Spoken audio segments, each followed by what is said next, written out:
اور ابلیس سے کہا سجدہ کرو. ابلیس نے کہا کہ میں تو بہتر ہوں اس سے، کیونکہ تو نے مجھے آگ سے پیدا کیا ہے جو مٹی پر فضیلت رکھتی ہے، مٹی کو جلا دیتی ہے، مٹی کو خاک کر دیتی ہے، زندگی کو نابود کر دیتی ہے، بڑی طاقتور چیز ہے. اور اس کو نرم مٹی سے، پانی اور نیلی مٹی سے پیدا کیا، اس کی حیثیت کوئی میرے سامنے، تو میں کیوں جھکوں اس کے سامنے؟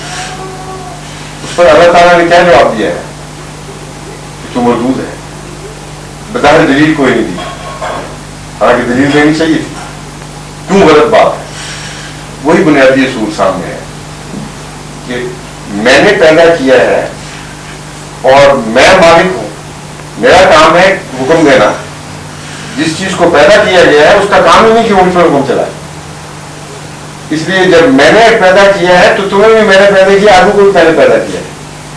فضیلت قائم کرنا میرا کام ہے، تمہارا کام نہیں. اس لیے اگر مٹی سے بھی میں پیدا کروں اور اس کو حکم دے دوں کہ باقی لوگ جھک جائیں تو تمہیں جھکنا پڑے گا، ورنہ تم میرے سامنے نہیں جھک رہے، لوگوں چیزوں کے سامنے جھک رہے. یہ بڑا باریک ایک فلسفہ ہے جو وہاں بیان کیا گیا ہے. سمجھ گئے پوائنٹ؟ بنیادی طور پر وہی بات ہے کہ اصلیت کی طرف نظر رہے اگر تو شرک پیدا نہیں ہوتا. اگر ظاہر کی طرف نظر پڑ جائے تو پھر انسان رفتہ رفتہ پردوں پر ایمان آنے لگ جاتا ہے، جو اس کے پس پردہ قوتیں ہیں ان کو بھول جاتا ہے. ان دو چیزوں سے خدا تعالیٰ نے شروع میں ہی قرآن کریم میں مسلمانوں کو متنبع کر دیا کہ رسولوں پر ایمان لاؤ اس وجہ سے کہ میں بھیجتا ہوں، اور چونکہ میں بھیجتا ہوں اس لیے میں چھوٹا بھیجوں یا بڑا بھیجوں یہ تمہارا کام نہیں ہے، تم تفریق کرو، تمہیں لازمہ ہر ایک کو ماننا پڑے گا. اور جس کو میں بھیجتا ہوں اگر تمہیں وہ ذلیل بھی نظر آ رہا ہو، معمولی اور ادنا بھی نظر آ رہا ہو، اس کے سامنے بھی تمہیں جھکنا پڑے گا، کیونکہ ذاتی بڑائی نہ تمہیں حاصل ہے نہ کسی اور چیز کو، وہ مجھے حاصل ہے. اور میں فیصلہ کرنے کا مجاز ہوں کہ تمہیں کس کے سامنے جھکنا چاہیے. یہ دو بنیادی سبق ہیں جن کو سمجھ لینے کے بعد انسان شرک کی باریکیوں سے بچ سکتا ہے، ہر قسم کے شرک سے پاک ہو جاتا ہے. اور ایمان کا یہ لازمی حصہ قرار دیے گئے ہیں قرآن کریم. ایمان کا حصہ ان معنوں میں نبوت پر مثبت ایمان اور ابلیسیت کا انکار، یہ دونوں چیزیں شامل کر دی ہیں قرآن کریم میں. فرمایا میں یؤمن باللہ یکفر بالطاغوت، کیا کہتے ہیں آیت پوری پڑھیں گے. ومن یکفر بالطاغوت ویؤمن باللہ، اس میں یکفر آتا ہے. ومن یکفر بالطاغوت ویؤمن باللہ، دو شرطیں اکٹھی بیان کی. ایک انکار بھی ضروری ہے مومن کے لیے، مومن کا کافر ہونا بھی ضروری ہے، مگر شیطان کا کافر ہونا. اور مومن کا مومن ہونا بھی ضروری ہے، یعنی اللہ کا مومن ہونا ضروری ہے. اس لیے کفر و اسلام کا مسئلہ یہاں اس آیت نے خوب کھول دیا. ایک پہلو سے مومن کا بھی کافر ہونا ضروری ہے، مگر من یکفر بالطاغوت، شیطان کا کافر ہونا ضروری ہے. یہ جب اس روح سے آپ ایمان پر غور کریں تو پوری مکمل تصویر نظر آ جاتی. اس کے منفی پہلو بھی نظر آ گئے، اس کے مثبت پہلو بھی.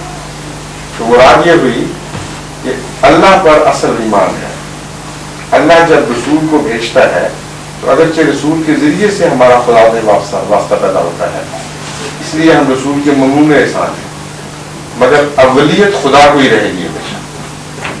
اور صرف اس رسول پر ایمان لانا ضروری نہیں جس نے ہم سے خدا کو شناسا کروایا، بلکہ ہر وہ وجود جس کو خدا بھیجتا ہے اس پر ایمان لانا ضروری ہے. اور فضیلت دینا خدا کا کام ہے، بندے کا کام نہیں. اس لیے خدا اگر کسی کو چنے تو بظاہر ادنا بھی نظر آ رہا ہو اس کے سامنے جھکنا پڑے گا، کیونکہ خدا کا بھیجا ہوا ہے. مٹی سے اگر وہ انسان بنا لیتا ہے کوئی تو دوسروں کو حکم دیتا ہے اس کی پیروی کرو، اس کو پیروی کرنی پڑے گی. اسی لیے آمد صلی اللہ علیہ وسلم نے عطاف کا یہ سبق دیا کہ اگر تم پر ایک آدمی ایسا امیر مقرر کیا جائے جو حبشی غلام ہو اور اس کا سر منقے کے دانے کے برابر ہو تب بھی اس کی اطاعت کرے. یہ اس کی بنیاد اسی قرآن حکم ہے. مٹی سے آدم کو پیدا کیا، دوسرے کو ناک سے، اور اس کو کہا اس کے سامنے جھک جاؤ. اب عربوں میں سب سے زیادہ مکروہ چیز غلامی تھی.